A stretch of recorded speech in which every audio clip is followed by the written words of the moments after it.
Hi, everyone. Dr. Carolyn here, and I'm back with the second of the 5 keys to recovery from binge eating, compulsive overeating, emotional eating, and food addiction. So this second key is emerging from the emotional soup or uncoupling your behaviors from your emotions. So did you know that the emotions are the hidden force that drives your behaviors? All of the behaviors associated with food addiction, binge eating, emotional eating, and so on are driven by your emotions. So let me give you a little case scenario of a patient I saw that might illustrate this a little bit more for you. Her name is Mary Ann, and she had just turned 60 years old. She's married, has a successful career as a nurse, and she feels good about most things in her life, but she continues to struggle with food and body image issues. When she feels happy, she overeats. When she's sad or angry, she overeats. When her husband has to work late and she's home alone, she overeats. She describes food as my best friend. Her husband is very health conscious and often makes disparaging comments about Marianne's size or her lack of interest in exercising with him. She really believes that if her life were just less stressful, she could stop overeating. Now, Marianne's story demonstrates how the emotions that she feels about food and body image issues actually started in her childhood when her mother would also make disparaging comments about her weight or her size.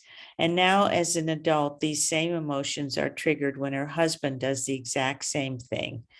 The emotions of embarrassment, guilt, shame, anger, loneliness, and disappointment are the driving forces behind her overeating. So when you're stuck in the emotional soup, as I call it, you may feel that your emotions are in charge as opposed to the other way around. In other words, your emotions are in the driver's seat and you're in the back seat trying to manage to drive the car. Emerging from the emotional soup requires emotional development. And that is being able to, number 1, identify, number 2, express, number 3, understand, and number 4, regulate your emotions. Because it's not emotions themselves that are the problem. It's your attempt to suppress or avoid your emotions that lead to the problems. Learning to identify emotions is the first step then in terms of emerging from the emotional soup. And that means putting a name to what you're feeling and being able to express what you're feeling in a healthy and safe way. Now, emotional expression is very important because it allows you to be the individual that you are with your own perceptions, emotions, viewpoints, and so on. And emotional expression is necessary to us as human beings. Emotions are actually called the energy of self-expression. So emotions are the energy of self-expression. So that's one of the reasons why it's important to learn to identify what you're feeling. Now, many people have been trained or come to develop the habit of suppressing their emotions. And sometimes that dates back to childhood issues or to family rules where you were told, boys don't cry or be a good girl. And that over time, you realize that your emotions were not really valued or validated.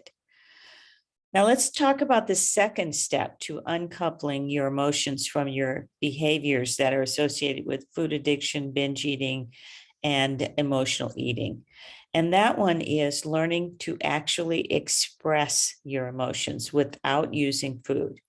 Now, patterns of emotional expression can also be really similar to patterns in your relationship with food. So, for example, if you skip meals a lot or restrict what you eat, you may also be a person who withholds emotions, which can usually set you up for the next binge or set you up for the next emotional outburst. Now, many people have trouble expressing certain emotions, especially because they may have a judgment about themselves or feel that other people will judge them if they feel certain things. So an example might be for women, the angry Black woman is one of the stereotypes that is around. And I know for me as a Black woman, uh, when I get angry or when I even have strong expressions of emotions, oftentimes that is looked down upon. And there may be other emotions, like the emotion of sadness may make you feel weak if you express sadness. So some of this comes from family rules, and each family has patterns. Most of the time they're unspoken, but patterns around what's okay to express and what's not okay to express. Now, the third step to emerging from the emotional soup is understanding your emotions. And one way we can do this is by understanding those family rules about emotions. So emotional rules can include ones that, for example, allow a child to change his or her expression of certain emotions to protect another person's feelings. And number two, mask emotions to protect himself or herself from harm or to avoid embarrassment. For example, your mother may not have told you not to get angry, but she may have left the room or given you a disapproving look whenever you express your anger. Now, emotions themselves are neither good nor bad, and they're neither right nor wrong. The fourth step in uncoupling your emotions from your behaviors is learning how to regulate your emotions without using food again. Now, the story of my patient, Marianne, is a good example of someone who's an emotional overeater, someone who uses food to regulate her emotions. And now, emotional regulation really begins early in infancy when babies learn to self-soothe or calm themselves, sometimes by sucking their thumb, for example. By the age of 4, children have usually learned to change how they express emotions to suit the expectations of other people.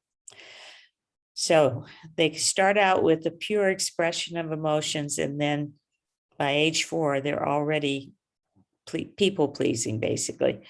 You may be using many healthy ways of regulating your emotions in other areas of your life. For example, like Marianne, who recognized it as a nurse that it's not appropriate for her to always discuss her feelings with her clients. But many people with binge eating, food addiction, or emotional eating have been taught to suppress their emotions from a young age. And they've been given those messages from early in their lives. For example, maybe you had a parent who raged a lot, and you learned to be afraid to express anger. And also a history of childhood trauma can contribute to problems of emotional dysregulation. But the goal overall is to be able to experience a normal range of emotions without feeling so uncomfortable that you turn to food to self-soothe or to avoid dealing with them or to numb yourself. Whether you have a history of a specific trauma, abuse, or even neglect, or you're just wired differently in terms of how strongly you feel emotions or how sensitive you are to your emotions, it's important to understand that emotions are the driving force behind your behaviors. Now, you can learn new skills for dealing with your emotions that will enable you to finally uncouple your emotions from your behaviors so that you don't automatically turn to food to deal with your emotions. So I'm going to just give you a few questions as it's kind of like homework that you can ask yourself as a way to go a little bit deeper on this subject of how do you get out of the emotional soup. So one is to make a list of emotions that you have trouble expressing. And I mentioned one that often women have trouble expressing, which is anger. So just list the emotion and then ask yourself, what is your judgment about people who get angry in your life? And then ask yourself, what do you do when you begin to feel angry to avoid expressing your anger? The second one is, What were your family rules around expressing emotion? And number 3 is think of times when you've expressed your emotions in healthy ways and unhealthy ways, and ask yourself how that affected your eating. And finally, think of 3 skills that you've used to deal with stress or emotions in other areas of your life that could be applied to your food and body image issues. Now, you don't have to stop the tape and rewind and take notes. I'm going to put that homework assignment in the notes below the video here. So just take a look at that and use that if you'd like to help you understand how to get out of the emotional soup and how to uncouple your emotions from your food and body image issues. I hope that was helpful.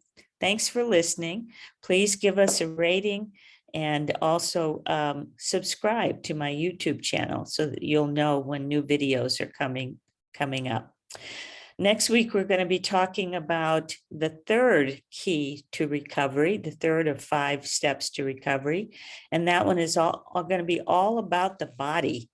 I always say that the body has all the wisdom you need in order to run your life. And I'll tell you more about that in the next video.